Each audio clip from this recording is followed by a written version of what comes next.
Howdy, everybody. It's February 22nd, 2026, around 8 o'clock in the evening time, and I'm documenting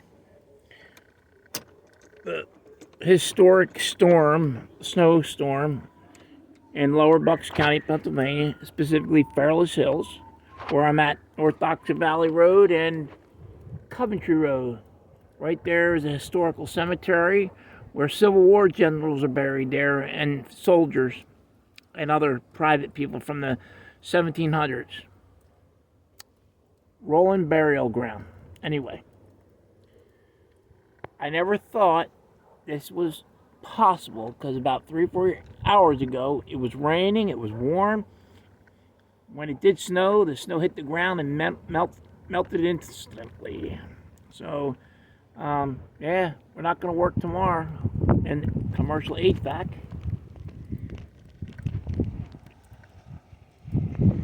So, awesome.